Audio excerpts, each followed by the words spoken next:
Soya chunks gravy நல்ல டேஸ்ட்டாக ஈஸியாக எப்படி பண்ணுறதுன்னு பார்க்கலாமா? அதுக்கு தண்ணியில் கொஞ்சமாக உப்பு சேர்த்துட்டு தண்ணி லைட்டாக கொதிக்கும் போது 1 கப் சோயாவை அதில் சேர்த்துக்கோங்க.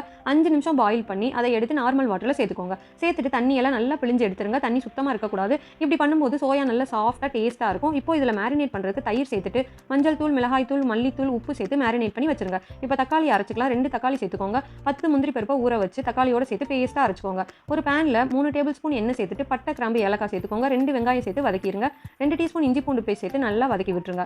இப்போ இதில் தக்காளி பேஸ்ட்டை சேர்த்துட்டு மஞ்சள் தூள், மிளகாய் தூள், மல்லித்தூள், கறி மசால் சேர்த்துக்கோங்க. தேவையான அளவு கல்லுப்பு சேர்த்து நல்லா வதக்கி விட்டுருங்க. எண்ணெய் பிரிஞ்சு வர நல்லா வதக்கிடுங்க. நல்லா வதங்கினதும் மேரினேட் பண்ண சோயாவை இதில் சேர்த்துக்கலாம். சேர்த்துட்டு எல்லாத்தையும் நல்லா கலந்து விட்டுட்டு இதில் கொஞ்சமாக தண்ணி சேர்த்துக்கோங்க. தண்ணி ரொம்ப சேர்க்க வேணாம். சேர்த்துட்டு 10 நிமிஷம் குக் பண்ணிக்கோங்க. 10 நிமிஷத்துக்கு அப்புறம் இதில் கொஞ்சமாக கசூரி மேத்தி சேர்த்துட்டு திரும்ப 2 நிமிஷம் குக் பண்ணிவிட்டு ஸ்டவ் ஆஃப் பண்ணிடுங்க. கடைசியாக இதில் கொத்தமல்லி போட்டு சர்வ் பண்ணிங்கன்னா டேஸ்ட்டான சோயா சங்க்ஸ் கிரேவி ரெடி. இது இட்லி, தோசை, சப்பாத்தி, பரோட்டா எல்லாத்துக்கும் சூப்பரான சைட் டிஷ். இந்த மாதிரி நீங்களும் சோயா சங்க்ஸ் கிரேவி ட்ரை பண்ணி பார்த்து எப்படி இருக்குன்னு கமெண்ட் பண்ணுங்கள். Happy cooking, happy plate.